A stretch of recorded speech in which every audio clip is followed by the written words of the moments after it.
কেউ কথা রাখেনি। কবি সুনীল গঙ্গোপাধ্যায়। কেউ কথা রাখেনি, ৩৩ বছর কাটল, কেউ কথা রাখেনি। ছেলেবেলায় এক বৈষ্টমী তার আগমনী গান হঠাৎ থামিয়ে বলেছিল, শুক্লা দ্বাদশীর দিন অন্তরাটুকু শুনিয়ে যাবে। তারপর কত চন্দ্রভূপ অমাবস্যা এসে চলে গেল, কিন্তু সেই বৈষ্টমী আর এলো না। ২৫ বছর প্রতীক্ষায় আছি।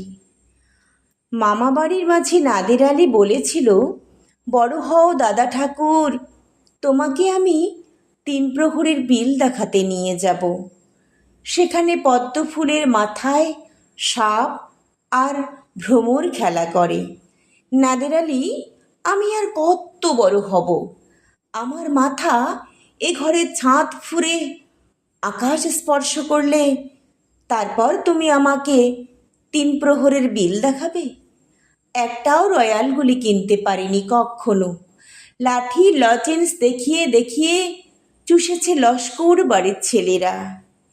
ভিখারির মতন চৌধুরীদের গেটে দাঁড়িয়ে দেখেছি ভিতরে রাস উৎসব। অবিরল রঙের ধারার মধ্যে সুবর্ণ কঙ্কন পরা ফর্সা রমণীরা কত রকম আমোদে হেসেছে, আমার দিকে তারা ফিরেও চায়নি। বাবা আমার কাঁধ ছুঁয়ে বলেছিলেন, দেখিস একদিন আমরাও। বাবা এখন অন্ধ, আমাদের দেখা হয়নি কিছুই। সেই রয়্যালগুলি, সেই লাঠি লজেন্স, সেই রাস উৎসব আমায় আর কেউ ফিরিয়ে দিতে পারবে না।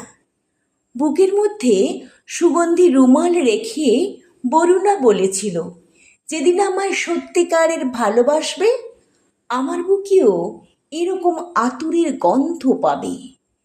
ভালোবাসার জন্য আমি হাতের মুঠোয় প্রাণ নিয়েছি। দুরন্ত ষাঁড়ের চোখে বেঁধেছি লাল কাপড়। বিশ্ব সংসার তন্ন তন্ন করে খুঁজে এনেছি ১০৮টা নীল পদ্ম, তবু কথা রাখিনি বরুণা। এখন তার বুকে শুধুই মাংসের গন্ধ। এখনো সে যে কোনো নারী, কেউ কথা রাখেনি। ৩৩ বছর কাটল, কেউ কথা রাখে না।